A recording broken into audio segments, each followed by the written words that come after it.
Muito bem, meus irmãos, nós estamos na aula sobre budismo e nós vamos dizer sobre o que é o budismo, né?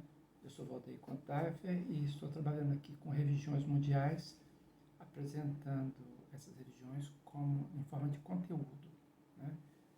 Então, os budistas eles contam a narrativa fundante da sua religião, dizendo que Siddhartha Gautama, 560 a 480 a.C., nordeste da Índia, filho de um rajá, viveu casado com a sua prima e manteve um harém até que resolveu sair do palácio aos 29 anos e conhecer a vida do lado de fora.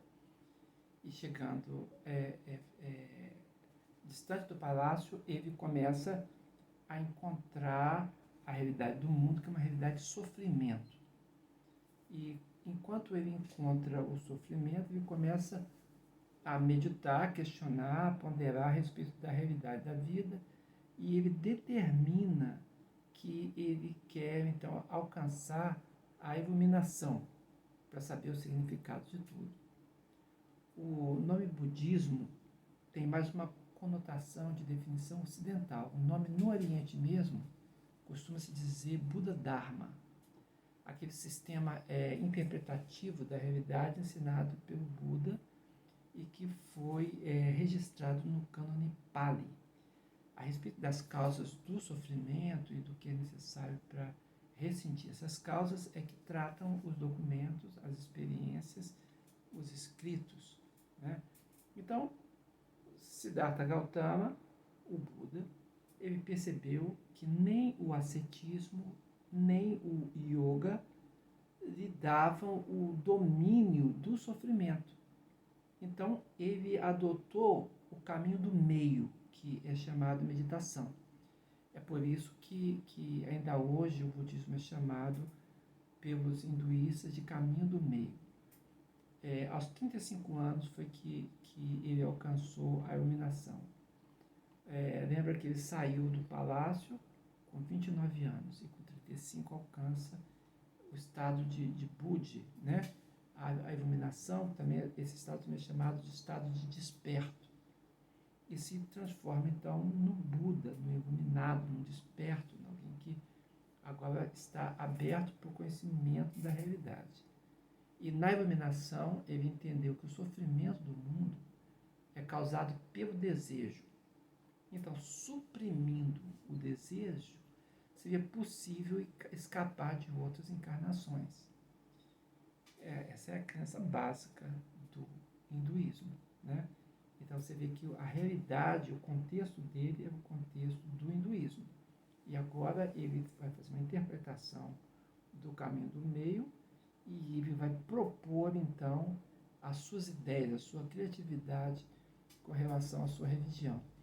Então a realidade estaria acima do tempo e do espaço.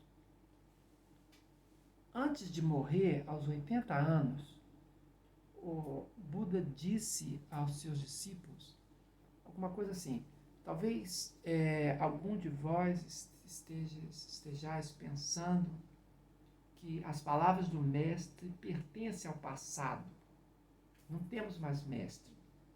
Mas não é assim que deveis ver as coisas. O Dharma, que é a instrução, né, que vos deis, deve ser o vosso mestre, depois que eu partir. E daí, então, esses discípulos vão divulgar, né, a doutrina, divulgar a instrução, divulgar o Dharma, né? Por isso o Buda Dharma.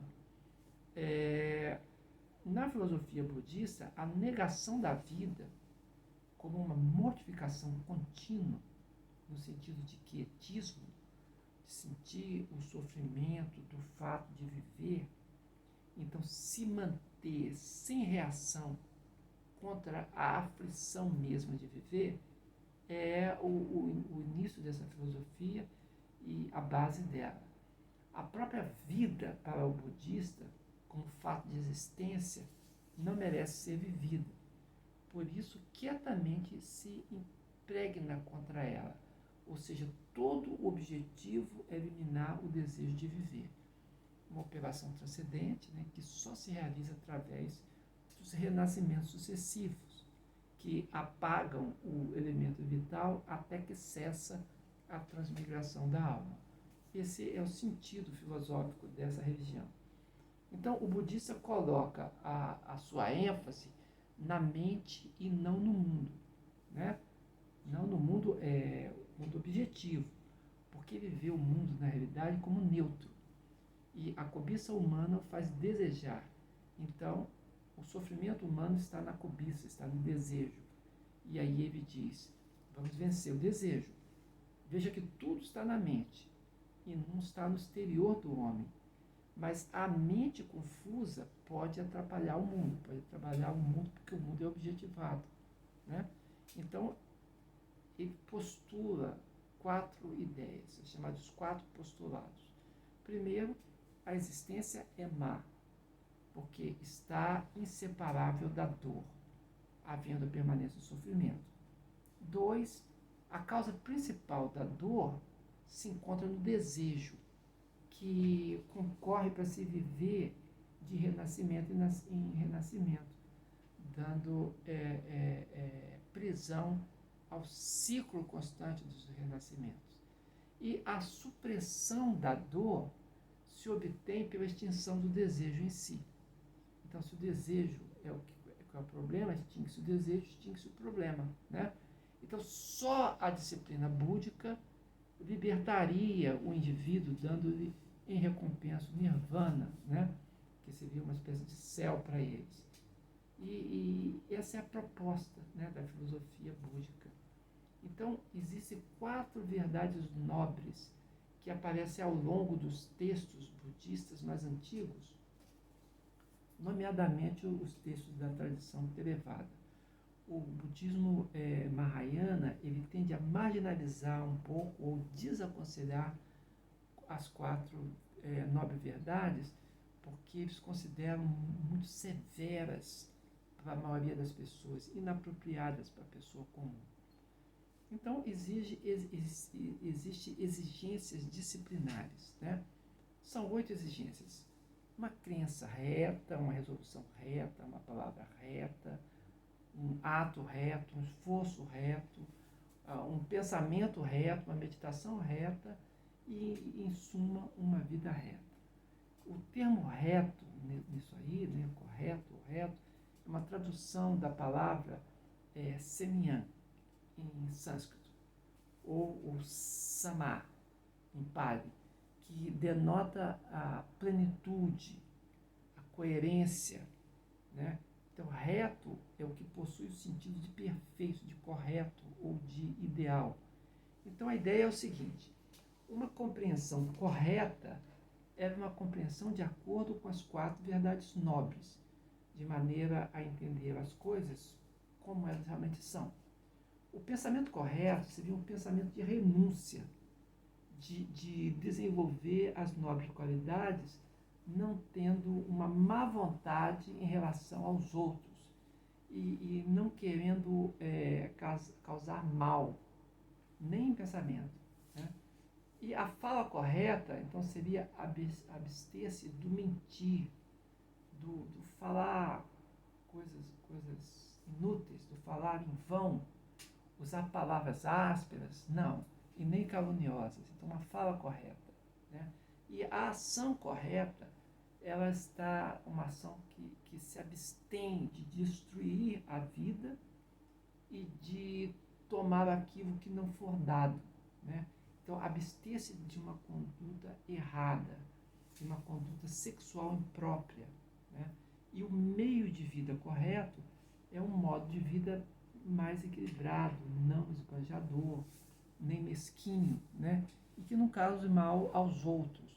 Inclui ter uma profissão que não esteja em desacordo com os princípios, né?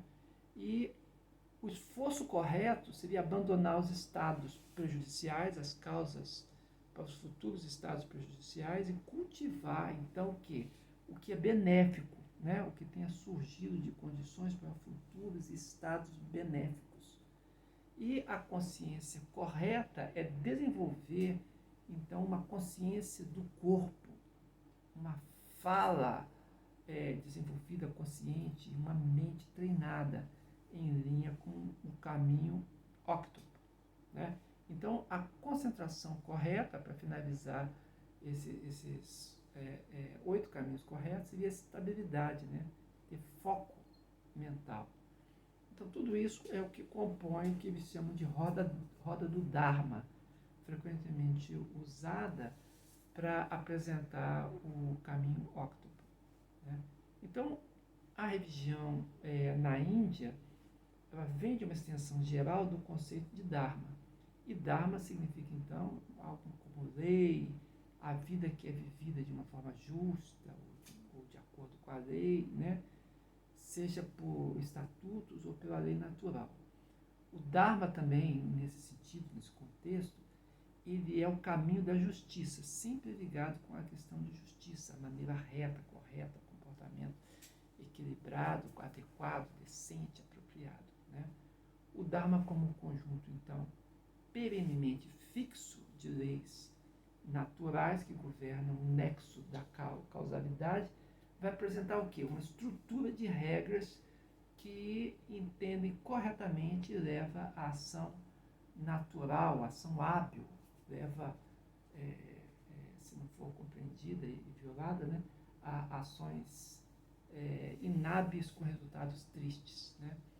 Então, o Dharma tem a ver com um nexo de causalidade, né? Causalidade. É causal. As ações justas e ações saudáveis sempre trazem resultados positivos futuros, enquanto ações injustas e prejudiciais levariam à miséria, ao sofrimento e o castigo no futuro. Então, o que a gente viu nesse momento foi que o budismo está relacionado não com a vida do Buda, mas sim com os ensinamentos dele, né? Com a filosofia, com a doutrina, com o conhecimento que ele quis passar, né? Então, a gente pode olhar para esses 4 postulados do budismo, né? E ver a questão da retidão, da correção de vida, né? E entender o que é o Dharma. Essa é a proposta básica do budismo, né? E a gente vai continuar aqui lidando com o budismo, entendendo, né? E nesse nosso próxima visão, qual o modo de ser do budismo e qual a sua contribuição metafísica. É o que nós vamos ver a partir de agora.